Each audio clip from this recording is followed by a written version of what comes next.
Movie Blab.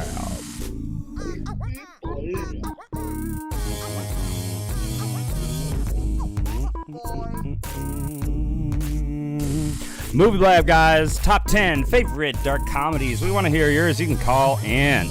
It's going to be a good one. We got Jonathan Feudy here. Wow. I've always wanted to have him on the show. My dreams are coming true. My former bartender, current friend. It's hard to make that leap, but I did it with Jonathan Feudy, guys. Get promoted to friend, and all it took was getting locked down into quarantine. No, we've hung out. Come on. No, I know. We watched the Tim and Eric movie together. Yes, so exactly. I'm glad we got getting all this bullshit out of the way during the the F card. I was just kidding. Yeah, the dark comedies. I can't wait, guys. You got to tune in. You can also call in, so get ready with your phone. Charge it, Don't forget to charge your phone. It's just a PSA. 908-679-9940. 908-679-9940. And it's time to start the show, guys. We're doing these dark comedies. We're going to talk about other stuff, too. We might even make some trolly phone calls. Who knows what we're going to do, guys? Because it's Movie Blab, and it's all about our love for movies. So tune in, and away we go. Hey everybody, I'm Andrew Edison, and you're tuned in to Movie Blab. The clock has started.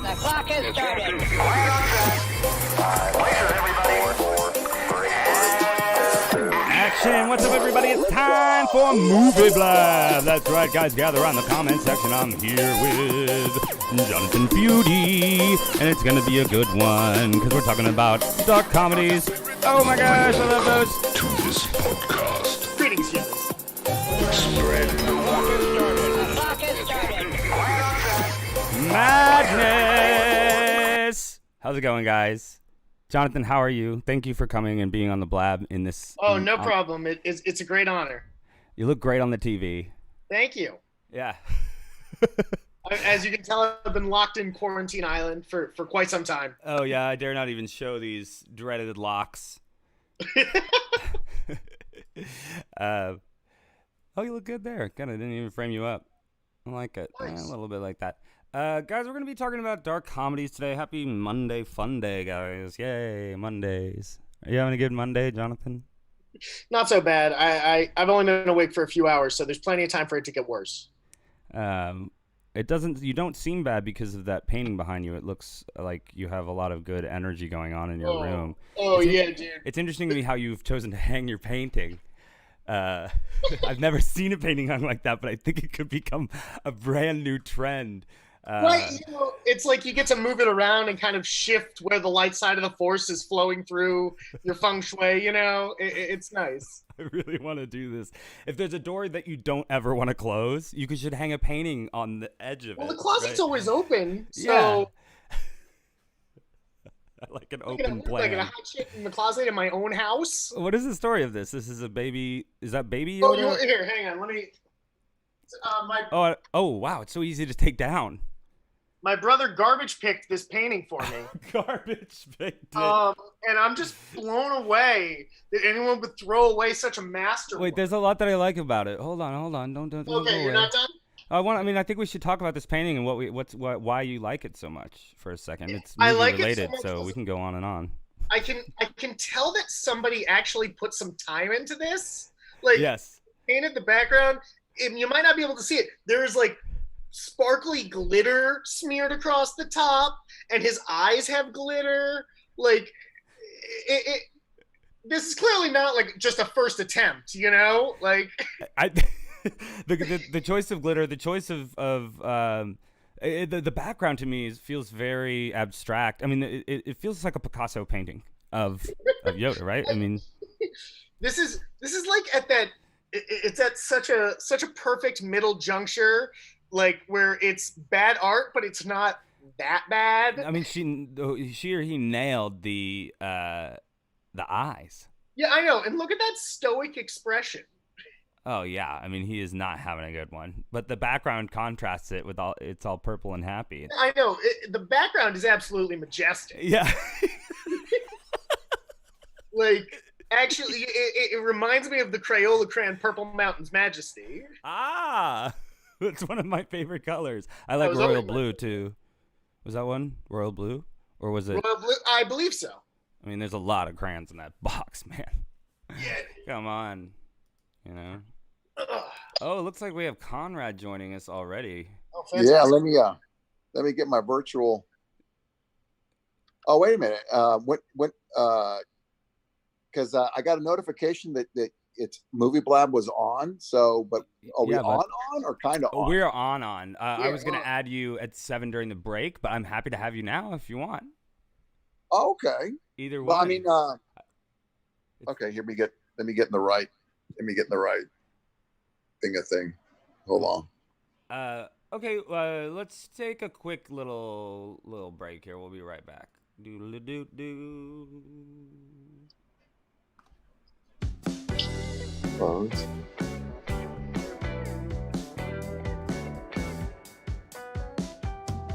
All right.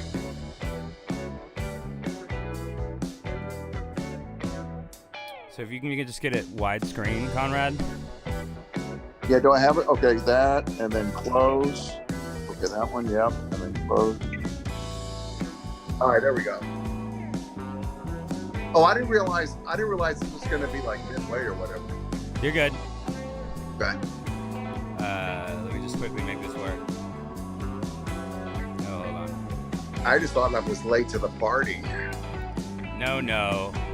I just was loading up guests. I found a guest who'd go earlier, so I just like thought, because then it's like, then I can keep the stream going longer if I keep adding guests or losing, then it's easier, right? Right. Gotcha. Anyway, we're getting back, guys. Just give us 1 second to adjust my guests. They look really good, but some of them need adjustments, and I'm making those right now. I'm fixing their hair. I'm fixing their makeup. Fixing their beard. Fixing their beards, fixing their hair. Who are the Conrad, guests? this is Andrew? Jonathan. Hey, Jonathan. You guys are gonna like each other.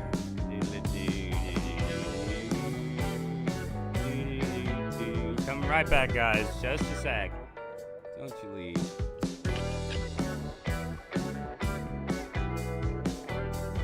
Jonathan, I'm digging your hair because my hair looks pretty much the same. That's what I said. Normally it's a little slicker, but Dude, no, it's on. Hey, it's got volume, man. It's got volume. nothing I can do with it. It's got a mind of its own at this point. Right? It's a big metaphor, man. Here's to growth, personal growth, spiritual growth. Yeah, baby. Look at Political that growth. Conrad smile. I see it on my screen right before my very eyes. Oh my. How's it going down there in Texas, Conrad? We're doing just fine, man. We're like I don't know if we're phase 3 or phase 21 or whatever. It's all BS. It's like basically, well, don't get me started. Masks are optional. Social distancing seems to be optional. But I'm making you ahead. I'm making you ahead on the top of the TV, the big one. nice. Because you like to get so close that it just looks better. It's more da-da. Perfect. I dig it. I feel like a true talking head. Yeah, I should put you in a jar. Next time, can you... I was. Dude, damn that'd be it, awesome. I got you. I got it. I did it. Jar next. Guys, look at that timing. The song ended and we are back. That's all I needed was one song. Thanks for your patience. Boom, babies. We got Conrad Gonzalez. Conrad, how are you? Thanks for joining the Blab. Yeah, hey, thanks for having me. It's always a blast. It's always insightful. It activates my mind and my heart and my cinematic muscle memory. So here we go. Say your seminal fluids. Oh, well, that goes without saying. That goes without saying. It's fun to be half deaf. You get to hear lots of stuff no one's saying. Right? Yeah. Hey. I should have gone with more like this. But okay, guys, feel free to call in. The number's right down there, and the lines are open, I believe. Yes, they are. Okay. Well, guys, dark comedies. This is one of my favorite genres, and I mean, sometimes I'm like, are all comedies dark comedies except for like a few now? Is that sort of where the trend is? What even is a dark comedy? What's the difference between that and a black comedy? Wow. You know, we got to figure this stuff out. That's sort of that's the goal of this episode. We gotta get to the bottom of this. Yeah, we're gonna get to the bottom of some of this stuff, I think. Or we're gonna bullshit our way into thinking we've gotten to the bottom of it. Either way is a success, guys, here on the Blab. So we thank everyone, for joining us. Jeez, Right. That was not what I anticipated. Thank you. Well, yes, Andrew. If I may chime in as far as what works for me as a dark comedy in general. I'm ready. Okay. And for me, just personally, right?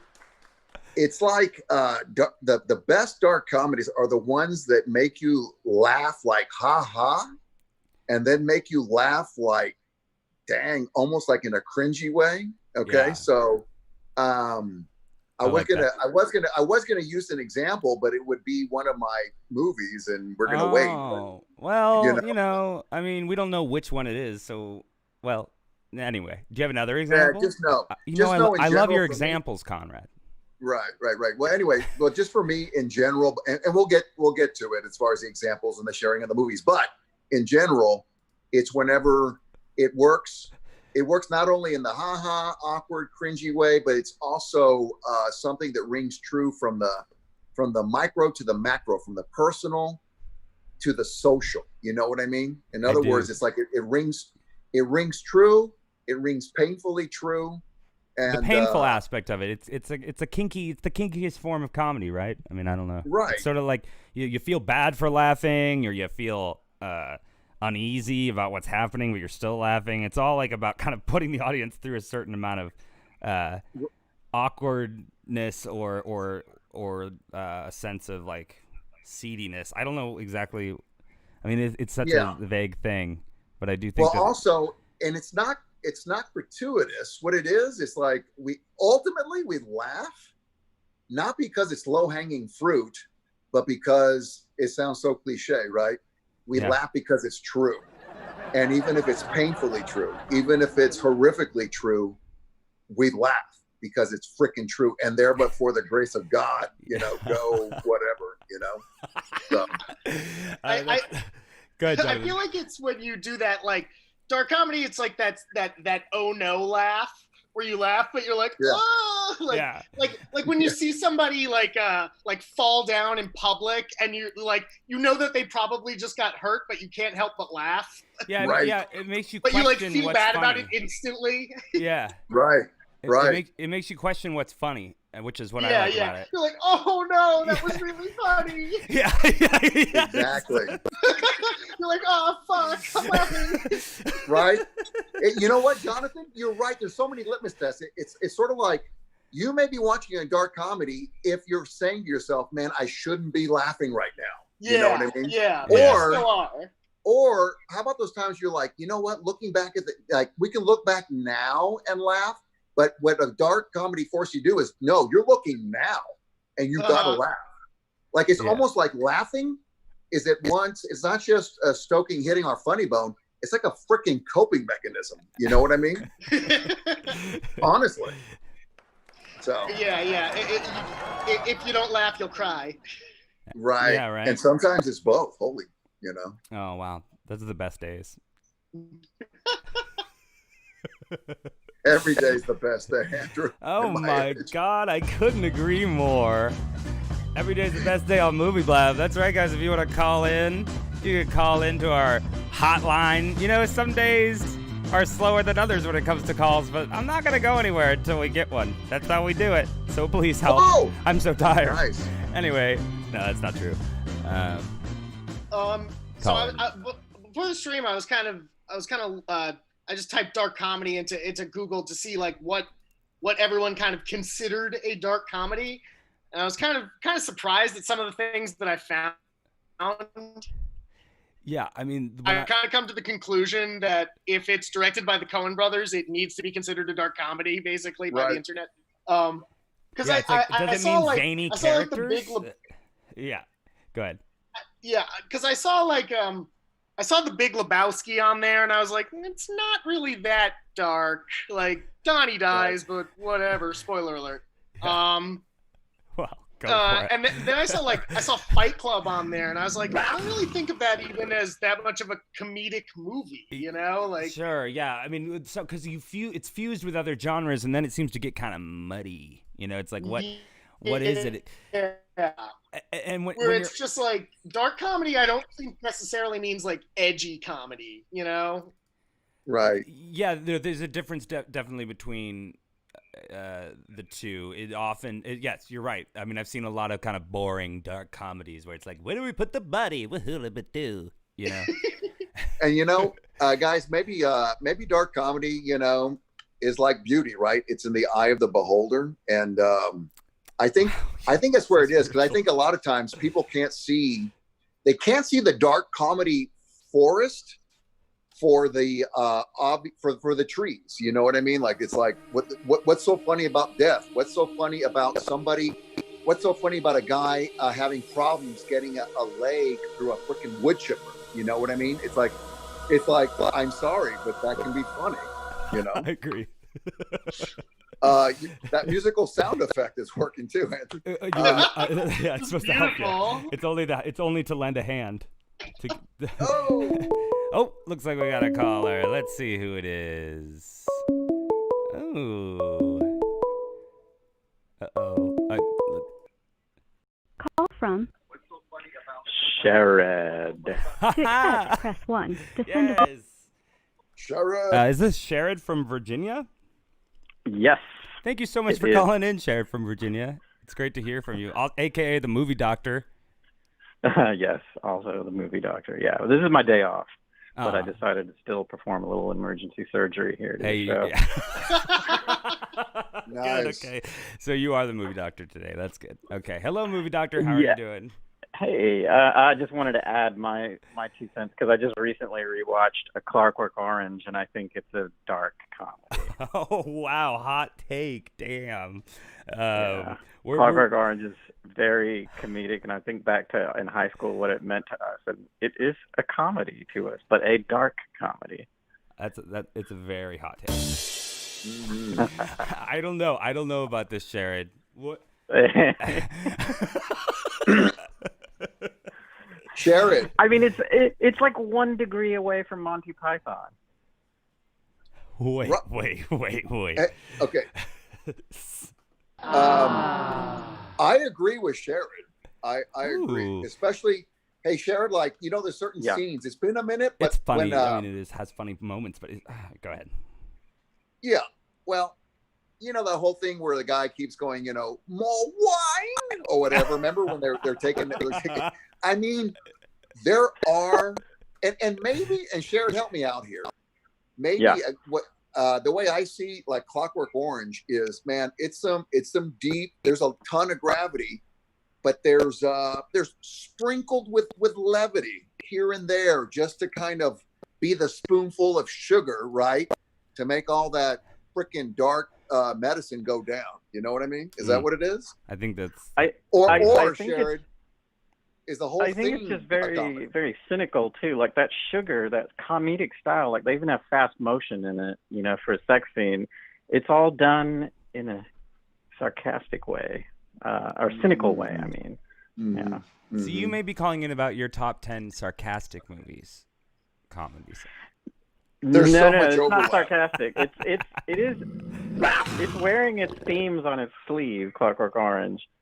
It's definitely a dark comedy. Let me see. Let me look up. I'm gonna see what happens in the court of public opinion over here, and I'm gonna search Clockwork Orange dark comedy and see what people are saying. The doctor better hang up before the mob comes after him. Sherrod, I have one question. It just honestly just dawned on me. Remember when Meet the Osbournes was big on reality TV? Yeah. Remember that? Okay. I love that. And remember Ozzy's catchphrase? Remember he had a one-word catchphrase, and it was always calling out to his wife, right? Remember, he would go like, "Sharon." Remember that? Yeah. Oh, yeah. During the early 2000s, would your friends give you a hard time and go, "Sharon," or no? I feel like I mean, Andrew has done that, and it's I not called even him in Sharon reference to the Osbourne show. last week because he calls. So when I'm mean to him, he calls me Andrew Dice Clay. So I call him Sharon Osbourne in response to that because I feel like, Well, you know if you're what? gonna call Hey, me a Andrew, celebrity we're on the same name, wavelength. Seems fair. Well, Andrew, share that for your catchphrase consideration when you want to zing him back, okay? we're gonna zing him. You know, when it comes to the movie doctor, let's just say it cuts both ways without scalpel. You know? Yeah, what I mean? he's a dick on the weekends. I think it's because he's on drugs. I don't know. I wonder if kind of Clockwork Orange is a few degrees over the line from what I'd say is comedy. I like for me like Dr. Strangelove is on the right side of That's that the line first thing I thought of. for me. Yeah. That was one of the first ones I thought of when I was thinking about dark comedy. I mean, there are people on here saying it's darkly comedic, but it's never described as a comedy. It's described as comedic. I guess here, let's see. It's a cold dystopian nightmare with a very dark sense of humor. I mean, I guess it's a dark comedy. It's a dark humorous. I mean, but does it have comedic structure? Is it like is every scene? That's the thing is I don't think it's a comedy. Comedic, yeah.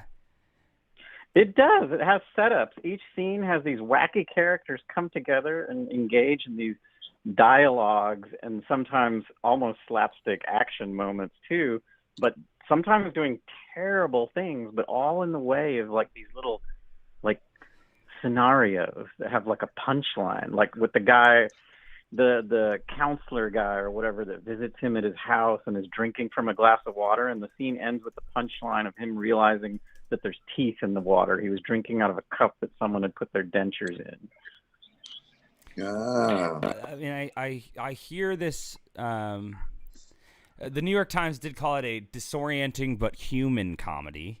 A satirical. The novel is considered a satirical black comedy novel. I think you may have one up us. I think you've won again, movie doctor. Hey, what happened?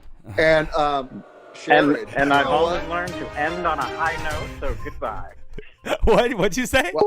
Oh, he said I'm gonna end. He said I'm gonna end on a high. Goodbye. Yeah, he won. He's out. You know what? Exactly. Well, next time I'll just keep Andrew, disagreeing with him then. At least he's not a sore winner. In Sharon's defense, I think if I remember now, there's like just a gratuitous slapstick, just what is it? The lead guy, you know, the leader of the gang, I forget his name, Malcolm, whatever it is.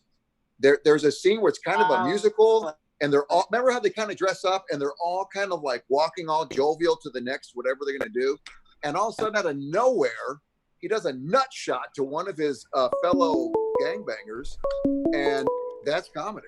You know, It sure is, guys. Sorry, we have another call. I'm enjoying this. How are you guys? Are you guys having a good time? Mm-hmm. It's time for our number one caller, Alex Kahn. Call from. To accept, press 1. To send a voicemail, press 2. Hello, who is it? Hello? God, Alex, we know you're there. Alex, what the hell? I think this is Alex's number. I don't have no. Yes, totally. Hello? All right. Thanks for wasting our time, buddy. That was super fun. Yeah. You know, maybe he did a prank call in the spirit of dark comedy. I don't know. You know, Well, like he didn't do a good job. We do have a nice voicemail from someone when we were talking about greatest summer movies the other day. So I was going to play that. I forgot to play it on the air. So I think I'll play it now to satisfy our phone urges. The greatest summer movie of all time is Die Hard. It's a Christmas movie, but it came out in the summer. And to that I say...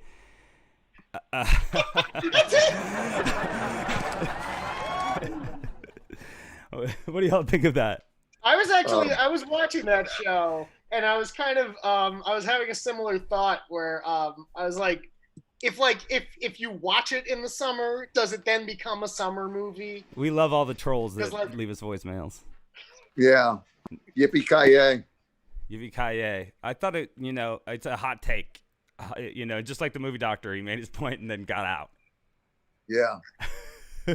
It's Okay. like it's like Ding Dong Ditch. You know what I mean? It's like that's what they do. You know, That's like definitely boom, what boom, some boom. people are doing right now. I have some people that I've called as an old person to talk about movies before, and I might be doing that later. So I just wanted to plug that. I've been prank calling people and talking about movies as different characters. It might be fun. Anyway, we could. What I do is ask them about the topic of the episode. You know, Right. like, so we'd be trying to talk to them, but like we're trying to get customer service, but we're slipping in references to movies until they reference, like, until they give us movie recommendations. I love it. It's I pretty love fun.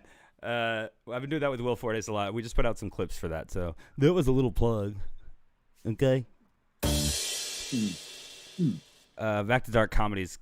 Let's start to get into it. I feel like we've I mean, does anyone have any more stabs at defining the genre here? One thing I did want to point out is when I Googled it, dark comedies, the way that Google has chosen to deal with the issue is very interesting. So if you look here on the laptop, you can see that popular dark comedy movies is listed: Parasite, Uncut Gems, Once Upon a Time in Hollywood. And then dark comedy action movies, dark comedy horror movies. Top picks for you: dark comedy thrillers, dark comedy movies about murder, dark comedy dramas, dark comedy Bollywood movies. It's like there's so many. It's so often fused with other genres, I think, more than anything else, because it's so versatile. It works in action, and it works in horror, and it works in with murder and all those kinds of things. The more fucked up the subject matter, the darker the comedy, right? In a lot of ways. Uncut Gems is a great example. I don't know if that's on anyone's list, but I just recently saw that movie, and it's technically a dark comedy, but then even again, it's like, I guess, just not a pure comedy. Like, there'll have to be a differentiation, like a pure dark comedy, where it's just comedy. Like, you know how they're dividing it up, like dark comedy action movies. Well, they need a section called dark comedy movies. Yeah.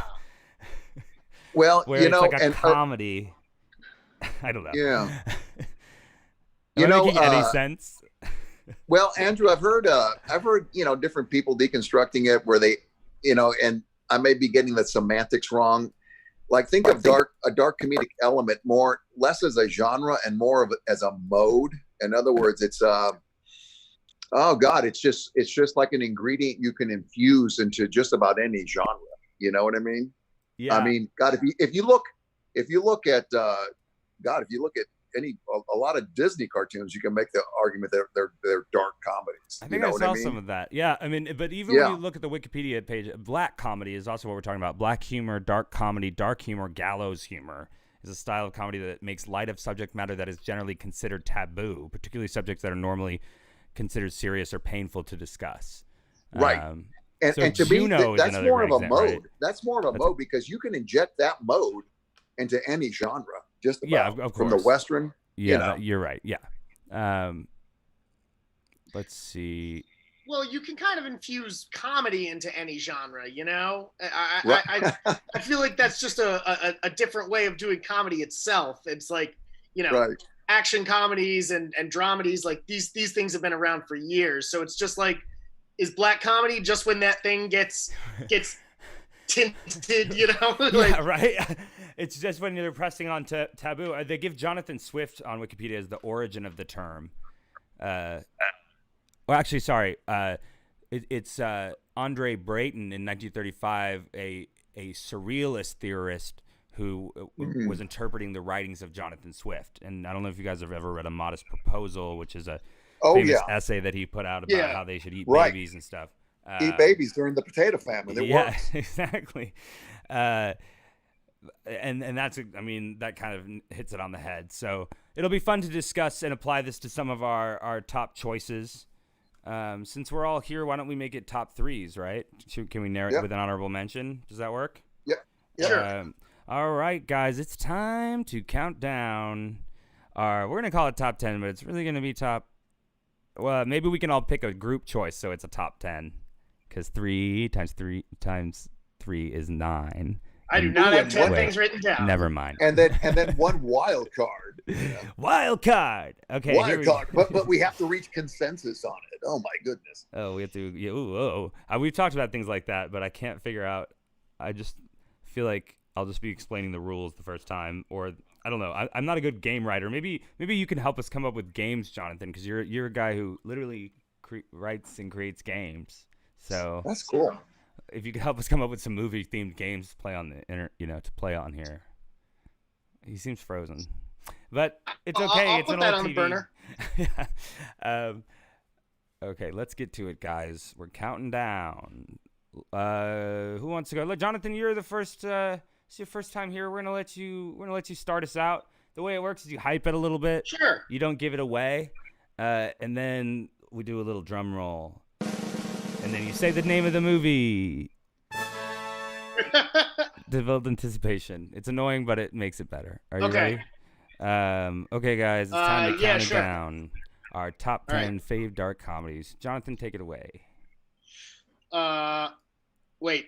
Do I describe it and then I get a drum roll, or what? Give us little hints and clues. Okay. I'll walk you through this.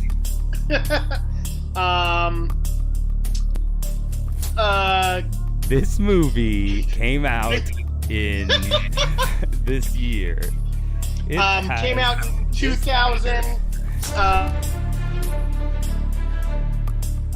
The pressure is so much. He's so nervous. It's freezing his internet. He's coming back.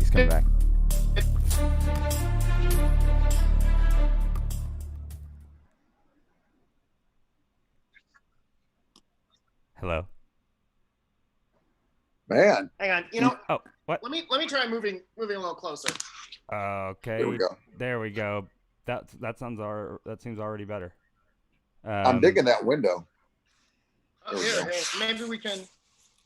Oh, look how beautiful that is! Wow, look at that, Jonathan. Where are you at? Like, Okay, cool. Geographically. I'm in Queens.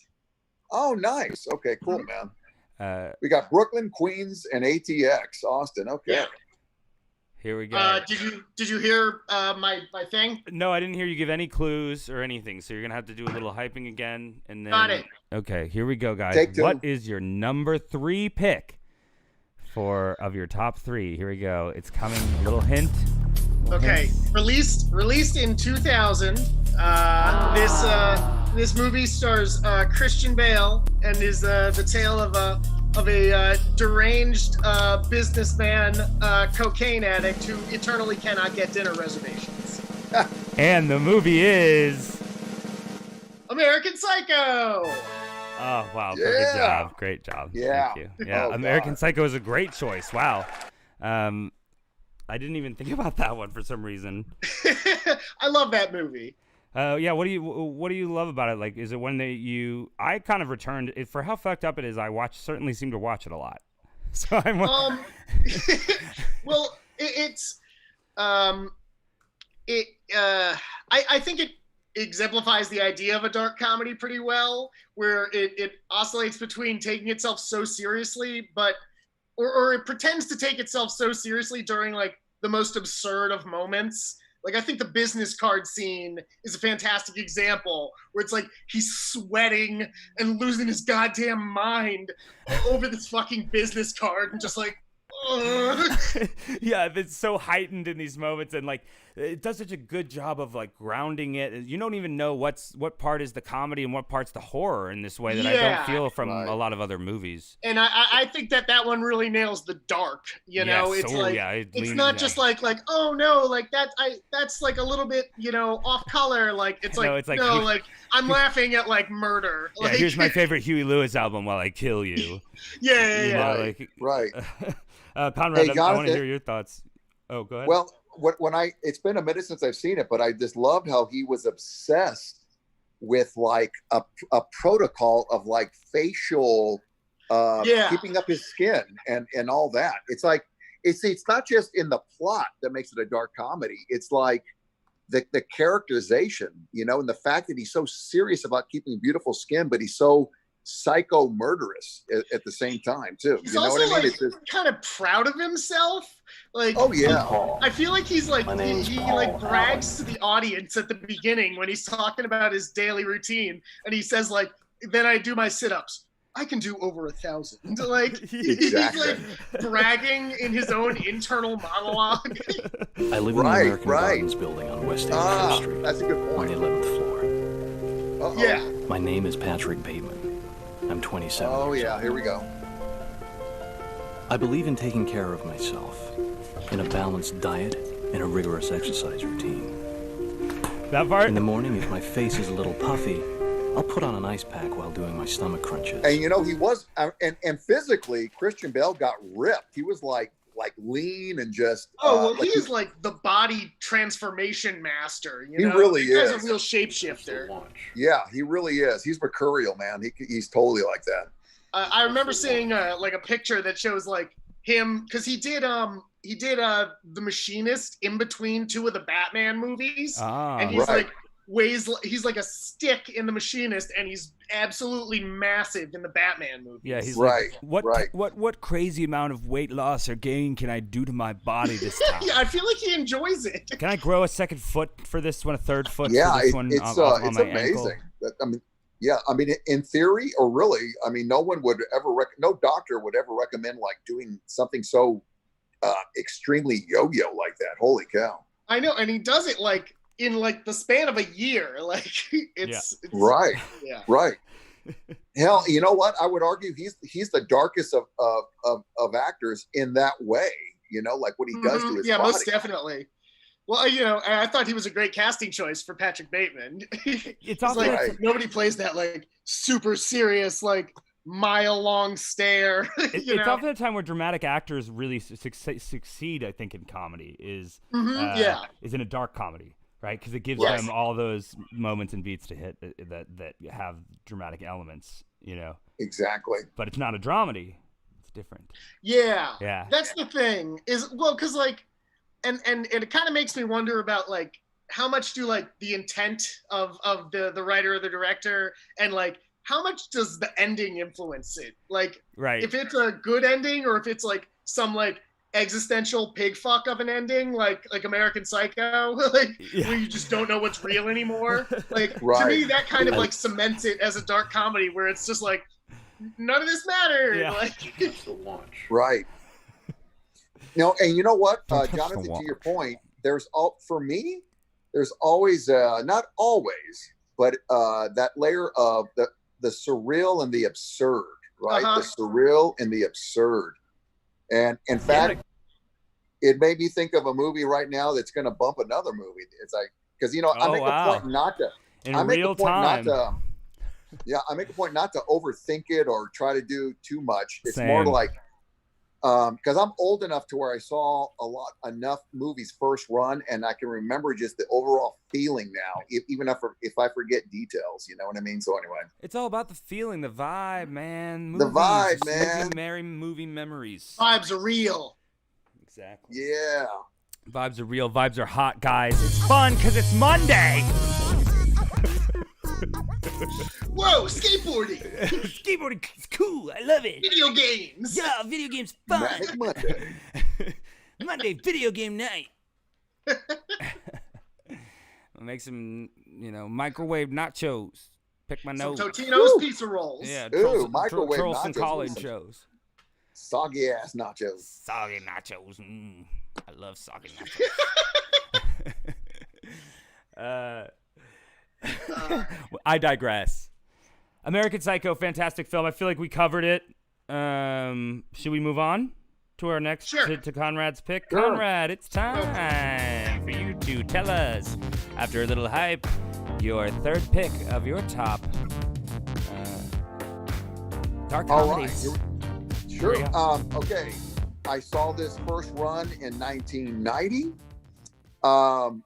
It possesses in this film is perhaps one of the most uncomfortable yet comedic scenes where you're not sure if it's going to end, if that scene is going to climax with a bloodbath and a cold-blooded killing, or or a punchline or whatever, and it goes on like beautifully too long. And it's in a film that is the best film ever to deconstruct and call out the overly romanticized views and portrayals of the mafia vis-a-vis Coppola's The Godfather. And of course, I'm talking about, I'm funny. How am I funny? Am I a clown? Do I amuse you? Goodfellas. So I'm talking about Goodfellas, yes. Am I a clown? Good Do I amuse you? frickin' fellas. That is a dark comedy, and I'll let me just present Exhibit A and Exhibit B. I think Exhibit I A need was to the hear one. a case first. I think I need to hear a case for this one. No, Well, yeah. Okay, go ahead. From the use of, Scorsese's a master of picking like songs, right? And it kicks off, I'd go from rags to riches. And it starts off with a freaking murder and him shutting the trunk. It's like, and it is funny. All my life I wanted to be in the mob or whatever it is. I'm not a gangster. But that movie, Yes, movie stops being exactly. Goodfellas stops being funny though. From rags to riches. And so it's like the not just what they do and what they say, but the juxtaposition of what they're talking about while they're doing stuff. The juxtaposition of songs to what they're doing. But that going back to that one scene with Joe Pesci, how it's so menacing, how it's so nerve-wracking and yet funny at the same time. Or when they kill that guy, they got to get rid of his body, and they're trying to go back to some guy's house, but the mom wakes up, so they got to have breakfast. They got to have a late night dinner, and they're freaking. She's like, "Why do you need knives for?" And he's like, and Robert De Niro's going, because the deer, the foot, and they're like, the foot, and he's like, and they finally find the hoof, and I mean, I would watch you do a hilarious. one-man show of Goodfellas. They're in the house, and he's like, I like this painting. The one dog looks one way, the other one looks the other. Exactly. I feel like Wolf of Wall Street is way more of a dark comedy though than Goodfellas. I don't know. There's a lot of people online saying that it is as well. I think it gets less funny though as it goes on, right? Is it continuously a dark comedy, or does it become a straight up action thriller drama, which are the primary kind of? I don't know. Yeah. It's both. Well, there are a lot of funny moments. Yeah. Sorry. Yeah. It's no, okay. Go ahead, Jonathan. It's just movies. There are a lot of funny moments, but I kind of see your point, Andrew, where it's like towards the end of the movie, it's sort of when it all starts coming down. But like, there are a lot of random little cutaways and shit. Like, remember when his buddy gets new silencers, and so he has to bring guns over to try out the silencers, and they don't fit on, and he's like looking at him like he's an idiot, like, these don't fit, you gotta bring me a different gun. Like, it's like, I came all the way over here. It's true. I mean, I'm looking here at a list from IFC of 9 scenes that prove Goodfellas is a dark comedy. So you're not wrong. Many people agree with you, and I have to, you're starting to sway me as well, because I think I'm just going to learn that this genre is too vague to even be a genre. That might be the question that we're answering. I love Goodfellas, man. Wow. Hey, Andrew, maybe it's the OG definition of porn, right? Some Chief Justice says, I don't know, I can't define it, but I know it when I see it. Yeah. You know what I mean? Maybe dark comedy's like porn. I know it when I see it. So I want to do a cut of Goodfellas with like an audience laugh track. right? And really see. That was all we had, Karen. And hey, Jonathan, you're speaking of that. Which filmmaker put his 2 movie leads in this surreal kind of middle of the movie sitcom with a laugh track while they were doing some heinous shit? You remember? Oh God, it starred Woody Harrelson and what's her face from Florida, Juliette Lewis. What movie is this? Natural Born Killers. I was talking about that earlier today. I haven't seen it. You haven't seen it? Oliver Stone, yeah, he actually had them. In other words, in the middle of the movie, it's sort of like he created this dreamy, as if they're in a cliche old school sitcom doing nasty, natural born killer, freaky stuff. But there was a studio laugh track to it. You know what I mean? Anyway, when you said that idea of doing that for Goodfellas, all of a sudden it just triggered that memory. You know what I mean? I think you did a good job defending the choice, and I accept it. And I think me and Jonathan both accept it. And I feel like the movie Blab audience accepts it. So I'm gonna celebrate with a shot of Waterloo water. Here we go. I was like, he ain't doing real shots. Conrad's too healthy for that shit. Come on. One day you should do it drunk. It's fun to have drunk. I'm not really drinking it. I don't drink anymore, but it's fun to have drunk guests. There you go. Or otherwise, they get even more passionate. They get even more passionate about movies. They get drunk cinema, drunk blab. You know what? Hey, Andrew, if you do a drunk version, it should be called. There should be another kind of trademark, not movie blab, but movie slur. You know what I mean? Like just slurring. Movie slur. That's it. It's the drunk version of movie blab. I mean, I think that's sort of what it is. Movie blah. Movie blah. I love that. Movie blah. Yeah, it's even better. Yeah, I gotta change it all. That's why I always start the show movie blah. Movie blah. Hi, well, movie blah. About Goodfellas. Yeah, it's bad movie. Sucks. Pretty much how it is. Anyone who's watched that will agree with. This movie's so good. Andrew, This movie what's sucks. your number one or three or whatever? All right, you ready for my number three? My number three dark comedy of all times, guys. Okay, so this movie. I accidentally hit the boo. This movie is very much in line. You know what? I'm going to tell you, because there's so many. It is a Coen Brothers film. Of course. I had to have a Coen Brothers movie on here because they are sort of the masters of dark comedy as it stands. I mean, if you say who's the filmmaker who makes the most or is the best of dark comedies, you know, I can't think of anyone except for the Coen Brothers that really stand out. Anyway, it is their purest dark comedy besides Fargo, which I'm not putting on for some reason, and it's one that everyone kind of goes to in their minds. It is.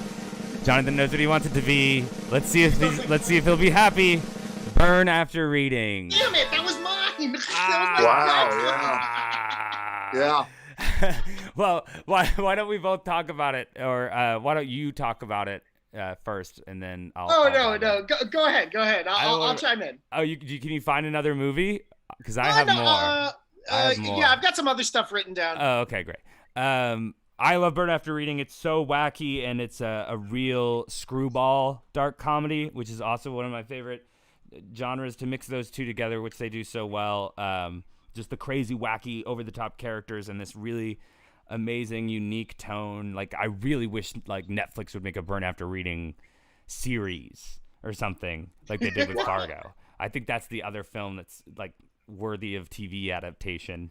It's almost like Brothers. Funny Black Mirror or something, where it's like all these ridiculous coincidences aligning and intertwining, but instead of being like horribly tragic, it's just kind of hilarious. Yeah, there's a surrealism aspect to it, dark comedy, you know, and I think the Coen Brothers balance that perfectly. I mean, you think about The Big Lebowski too, which is not exactly a dark comedy, but has elements, obviously.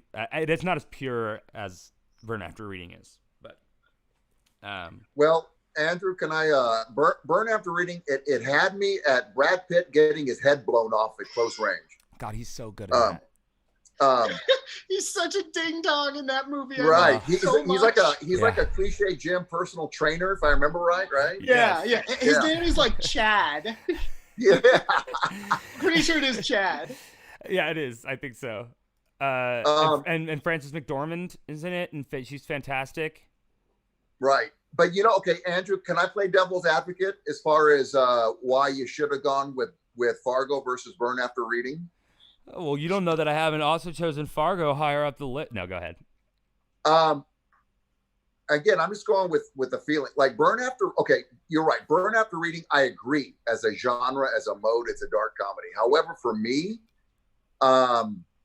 like I don't remember giving a shit about the fate of any of the characters. In Fargo, Frances McDormand. Yeah, in Fargo, I cared about Frances McDormand. Like I want, I was worried about her in that last scene, in the wood chipper scene and all that. You know what I mean? That's all. In other words, I guess in the big picture, it's neither here nor there. But for me, Fargo struck that balance between being a dark comedy and also like investing. Like there was still some. I feel like I had more emotional skin in the game watching Fargo than Burn After Reading. Do you laugh as much? Because I laugh way more when I watch Burn After Reading than when I watch Fargo. Yeah. I love Fargo. It's one of my favorite movies, like, for sure. But, like, when it comes down to just the comedy aspect of it was something I was just thinking about in terms of making that choice. I think that you do get more invested, and that leads to more of, like, an awkwardness, like, when you're trying to laugh at it. In Fargo? Yeah. Yeah. Maybe it is more, yeah. I mean, you can't you can laugh very freely watching Burn After Reading. I hear what you're saying, though. I don't feel bad They're laughing both when very Brad funny. Pitt gets But think about it, guys.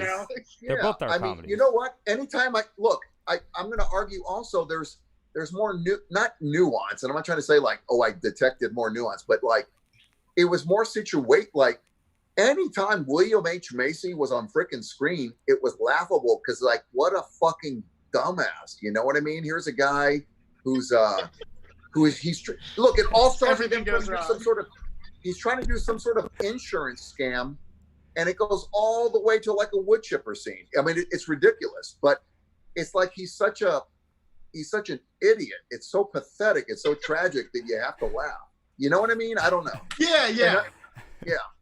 And his part, actually, no, it's Steve Buscemi. I was going to say William H. Macy's the funniest part, but then I thought about yeah. And asking, anyway. how do you split a car? Right, exactly. And if I remember right, Burn After Reading, it had as more of a why you should have. No, it's Steve Buscemi. Sorry, go ahead. Burn After Reading had more of an ensemble cast, right? If I remember right. It had Malkovich, it had Brad Pitt, it had Frances McDormand, it had George Clooney. I remember George Clooney's the one that blew Brad Pitt away. I remember. Yeah. It's like I think it's John Malkovich's wife is cheating on him with George Clooney. That's right. And there's that weird sex machine dildo on the machine thing or whatever. Funny. And that's another thing. That Coen Brothers, they got some freaking visual gags. You know what I mean? I know. They do not shy away by the classics too. Like, I mean, and sometimes they do fail. Like the Hoodsucker Proxy, I don't think is a fantastic movie. The Lady Killers is a real bomb. You ever see The Lady Killers with Tom Hanks? No, I have not. Oh man, you just can't even believe it's like what happened with that movie. Some people like it, but I'm just like, what? But rarely do they make a misstep with comedy. I mean, they're so razor sharp and satirical with everything they do. So I just chose the one that to me stood out the most as a dark comedy. But I hear what you're saying. I should have chosen Fargo. For me, it's like I was talking about that sort of like that existential sort of whatever ending, and I think Burn After Reading has that like textbook. Like at the end of the movie, J.K. Simmons is talking to John Malkovich, and I absolutely love the dialogue they have right at the end of the movie, where they're trying to figure out like what the hell happened, and he's like, "So what happened? I don't know, sir. Well, what did we learn? Don't do it again." Yeah. Don't do it again. Don't do it again. Good talk. Yeah, their sense of absurdism is slightly more subtle in Fargo. I feel like you're saying about like all that, just the blatant gags in this one.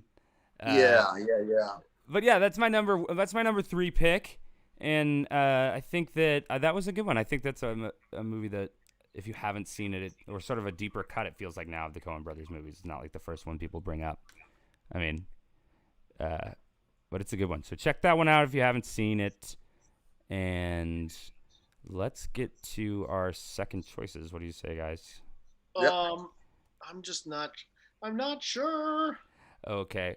I can here. Let me just. I'm good. I just need to drink some tea. Like, I've got a bunch of things written down here, but I'm not sure if some like would you think of like oh, you gotta hype and see. like, okay, we're gonna let Conrad go first. Anything in the We're gonna let Conrad go first, and then you could go, so you'll have time to think about it. Yeah. Hey, Jonathan. Here you go, Jonathan. We can't run titles by us. Oh, I thought you were gonna say a title. Well, here you go. Here you go, Jonathan. Here's how the talk show really goes. Okay, honestly, this popped into my head, like the one I think 10 minutes ago I mentioned that popped in my head. And Andrew, I'm going to ask you to do a little heavy lifting for me, because I'm just going to speak from what I remember and just how like blown away. Came out in 1985, saw first run. Anyone who considers themselves a fan of the theater of the absurd and the surreal and Terry Gilliam need to watch perhaps the trippiest scene of a lady thinking about getting plastic surgery and her face is just getting pulled out like a pancake while they're doing Brazil. Brazil. Yes. You haven't seen this one in a while, and neither have I, but I love it. It's been a couple of years for me since I've seen it. But it's a wacky, crazy trip. Yeah. So, and Andrew, I don't know what the internet says about it, but for me, I remember watching it and just having the feeling like, A, like at once understanding it, B, going, what the heck?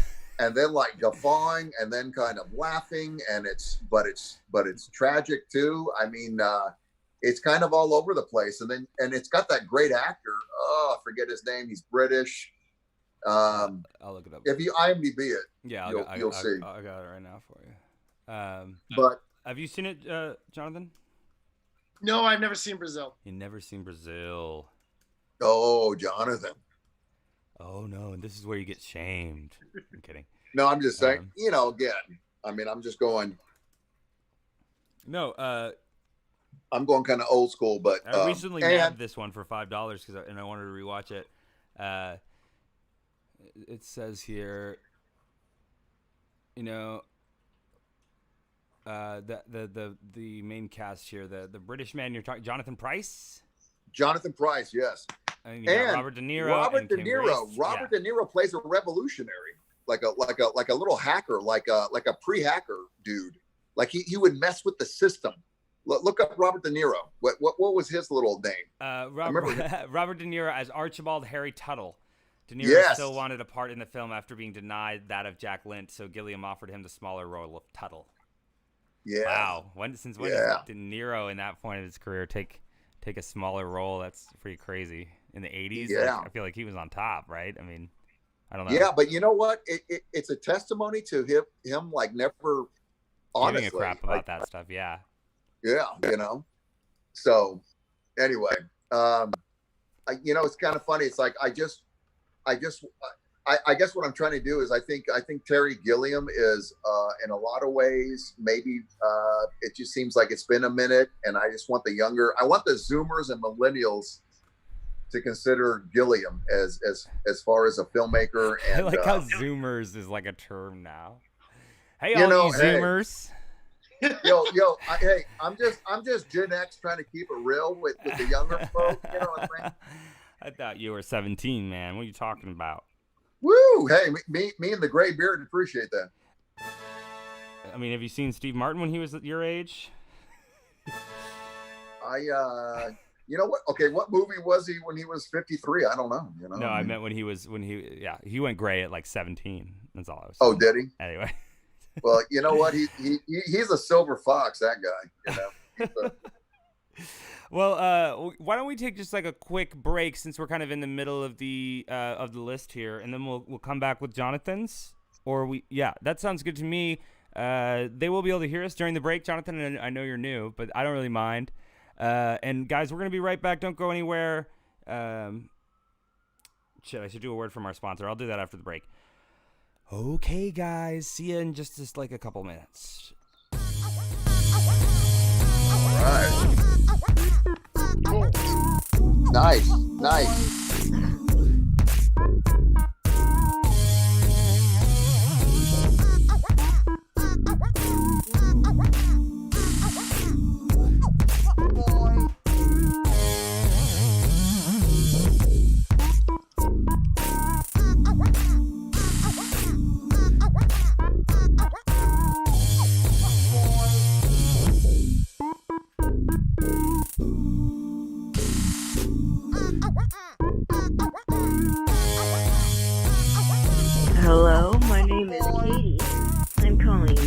Blab.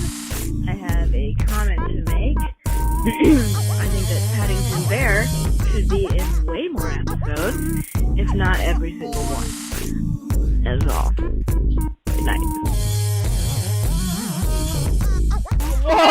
Oh no, it's Paddington!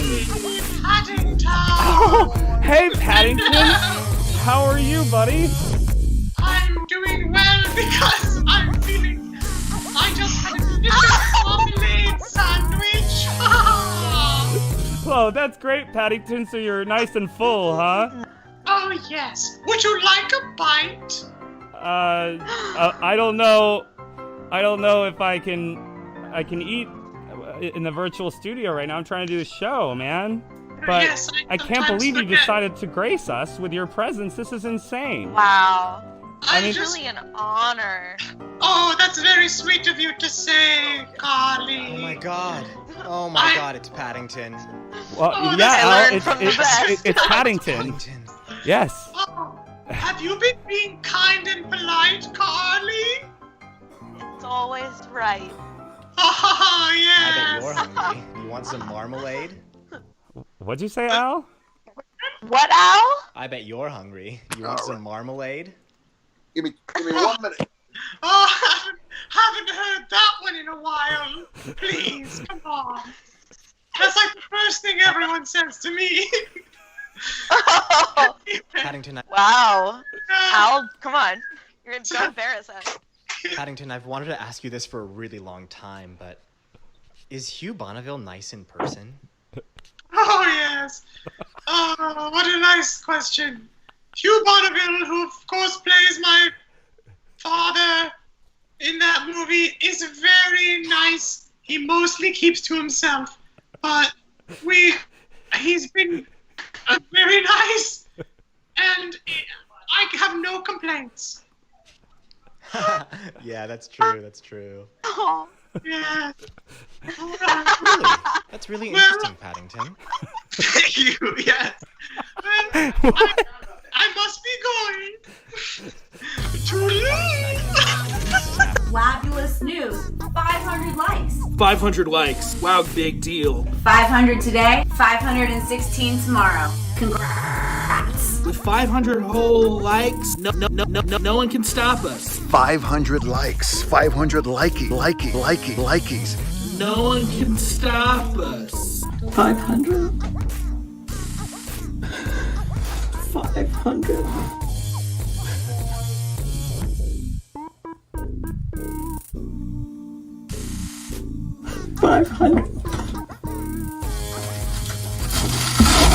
Keep it up. Movie Blab, yo, got 500 likies, and Movie Blab will get many likes more. I remember when it just was like 50 fans, and we never thought it would get there, but we did know that it would get there.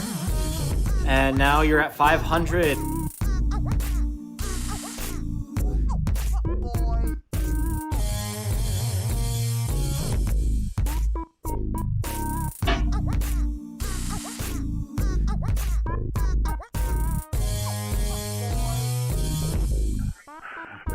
So this is Johnny, and my favorite baseball movie is Major League. My favorite basketball movie is, I don't know, Hoosiers. 500 likes! 500! And it's only a matter of time until the whole world is talking about Movie Blab. I believe it. The comical show that talks 10,000 movies. Call from. It will be the stuff of legends, To accept, myths, press 1. To and send a voicemail, press 2. Uh-oh, we got a caller. I love talking about To Nick send a Cage. voicemail, press 2. 500! I love talking about Jackie Chan. 500 likes! I love talking about Alfred Hitchcock. I'm playing Jeopardy with my friends.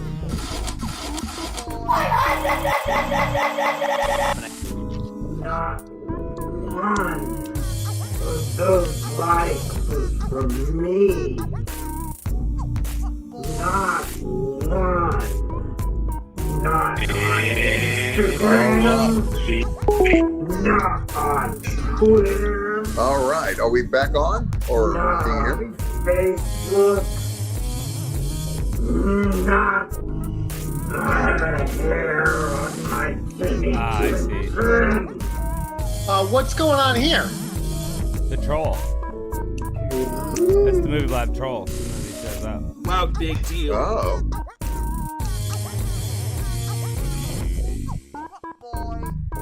He's like Anonymous, but just freakier looking.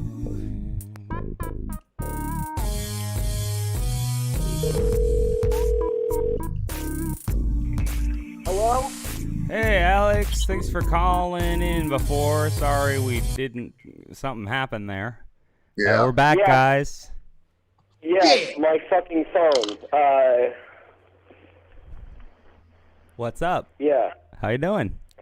So I'm doing okay. I was just like, the two things I was like with dark comedies I was thinking is definitely my favorite is probably American Beauty. Wow. Yeah. American Beauty is like honestly probably American Beauty is like the better version of Fight Club. Like it's like a movie that like tackles masculinity, middle class lifestyle, the kind of the like American like corporate world, and also and it just tackles that in I think a non-misogynistic way. Huh. Yeah. I don't know about that one comparison. Yeah. Hey, Alex. Yeah. You know what? I kind of see where you're coming from, man. I guess, hey, Andrew, we can just assume spoilers for everything, right? I mean, as far as all movies. Yeah, I mean that's part of blabbing. Yeah. You know? I mean So, hey, Alex, especially when I think about the next door neighbor's dad, who's that alpha male military guy, right? Yeah.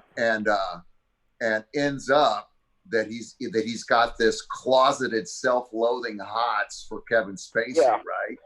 And it's a direct result and consequence that Kevin Spacey rejects his literally like coming into his space and hey, let's have a secret homosexual encounter that causes them to get shot. Right? Yeah, dude. Holy it's hilarious. Crap. Yeah. And that's what I think it is. Just the response to sadness through violence. Sorry, Conrad, go ahead. I didn't hear what you said.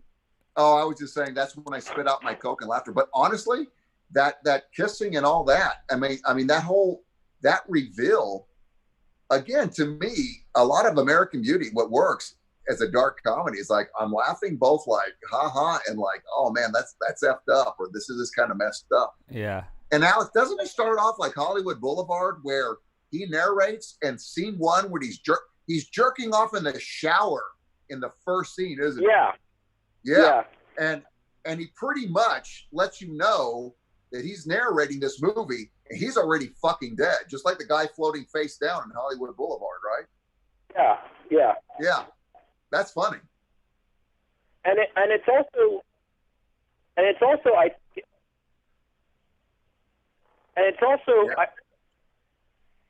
Yeah, go ahead. And it's also, I think, it's an examination of.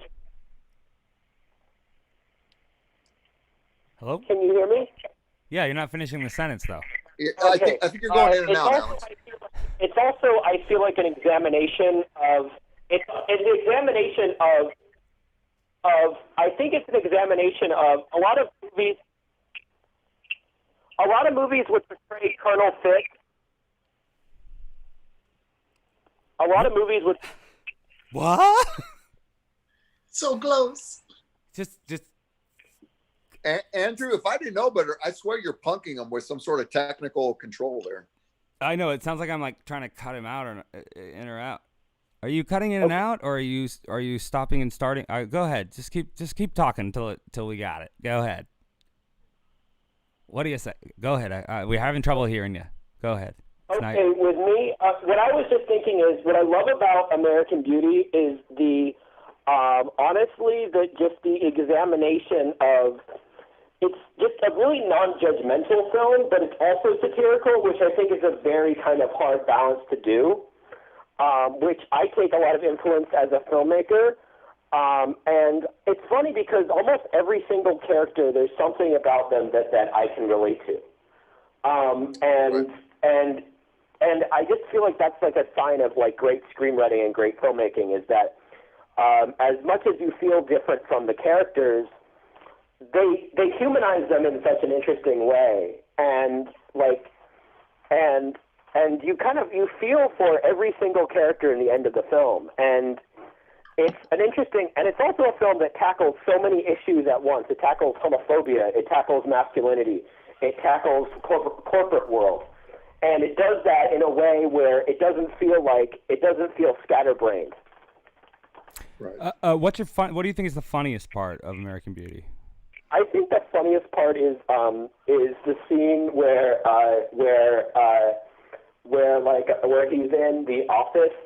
he's in the office, and my favorite line is, "For you, Brad, I have 5."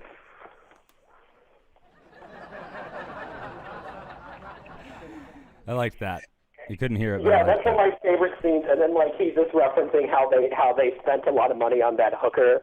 That's one of my favorite scenes. There he is. A lot of the Kevin Spacey stuff is really funny. Yeah. And I just find the film to be just a really, just emotional, and it just is something that you feel, and again, like I said, it's a movie that you're satirizing all of these characters, but you also kind of feel for them in the end. Right. Hey, Alex, I agree with you. For me, for a dark comedy to work, I do have to have some emotional investment with the characters. And hey, Alex, it's got that scene where Kevin Spacey is trying to be real and reconnect with his real estate fucking superficial wife, played beautifully by Annette Bening. And he's trying to spark romance and connection and intimacy. And they're about to reconnect sexually and as a couple and everything. But then suddenly she realizes, I don't want to soil this fucking couch, our beautiful couch, with our bodily fluids. And so, it kind of kills the moment for her. And then he's like, fuck it. And he never reaches out again. Remember that? Yeah, I remember that. Yeah, that was funny. Also, one of my favorite scenes in that movie, which is fucking hilarious, is the scene. And because it says so much about her and the tragedy of holy shit, they're letting things get in the way of being human. And anyway, it's just, it's kind of funny because I haven't thought about that film in years, to be quite honest. And and this is the beauty of cinema. It's like, shit. I mean, you randomly bring this up, and all of a sudden, for me, it just triggers these poignant, yet comedic, yet got all too human scenes. You know what I mean? So thank you. Yeah. And it's one of the starring a films that, psycho monster. And also, one of my favorite scenes is another one of my favorite scenes that I think is hilarious is when her and the real estate agents are having sex, and it's "fuck me, your majesty, fuck me, your majesty." And also, I have a sneaking suspicion that that's how Donald and Melania Trump have sex. Oh. Yeah, but Alex, I agree, but it's only when she pegs him. There we go, guys. Keep them going. Yeah. Jonathan's face. Alex, let me know if I need to define pegging for you. I'm here. I'm here for you. Oh my. And I find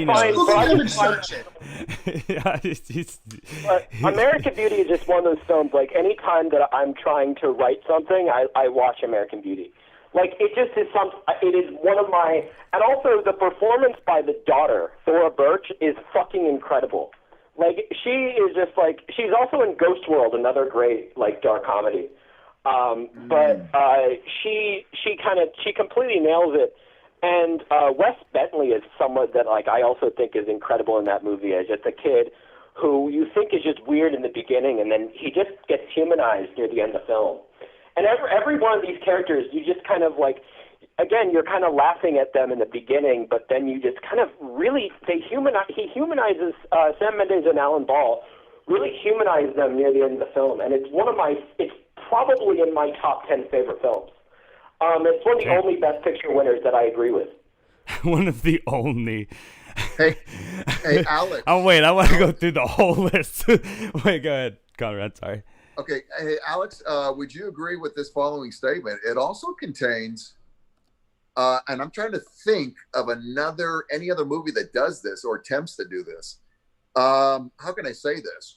Where that Wes Bentley character, remember, he's kind of a filmmaker or a videographer, whatever, and his idea of elevating just a worthless bag in the wind to poetry, where he humanizes an otherwise disposable object, and the statement that the filmmaker is trying to make in that film. Would you agree with that? I would agree with that. Yeah. Yeah. Well, that was funny too. There is someone on the line. Before we let you go, Alex, if you'd like to speak to them. Who's? Could I speak to them? Yeah. Do you want to speak to them? Who is it? Yeah. What's up, guys? I'm Justin Bieber. Oh, fuck you! Alright, fuck this! Balloon Boy? Fuck Justin Bieber. No. Justin Bieber, Never Say Never, is also a very good satire on an annoying motherfucker. I think it would be cool to take a girl in a hot air balloon. Alright, Balloon Boy.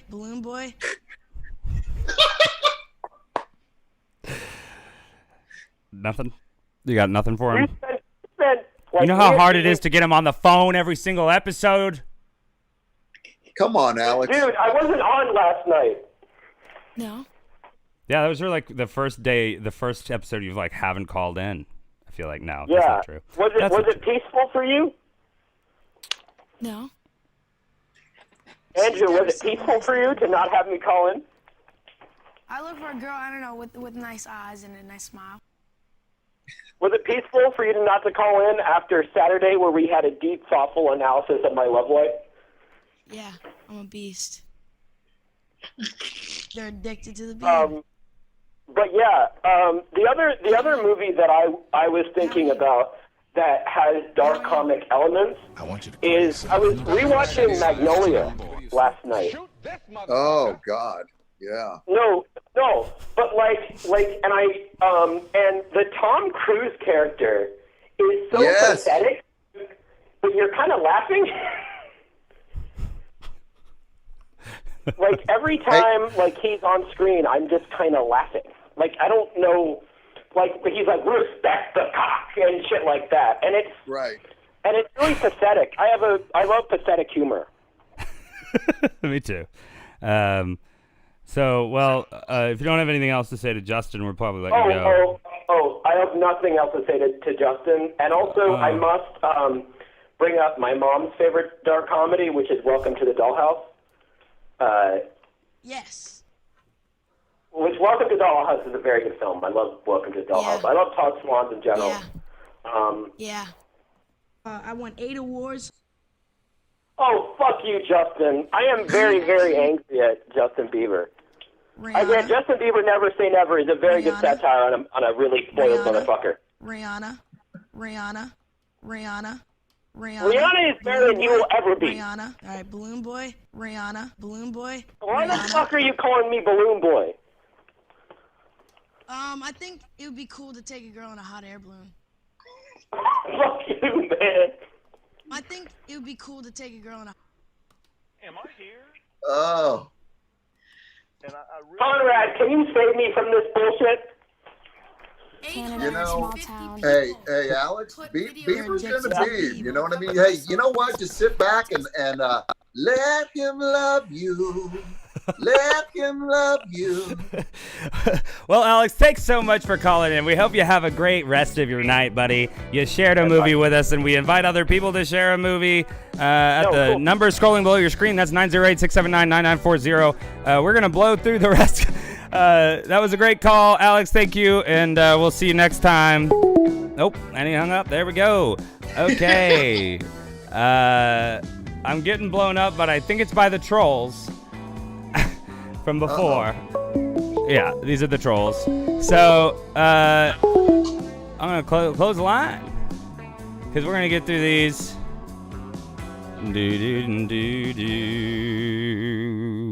All right, guys, let's do this thing.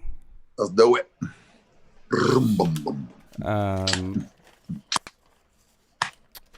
We are at Jonathan. Jonathan, are you ready to dive in here? Yeah, sure. Alrighty, here we go.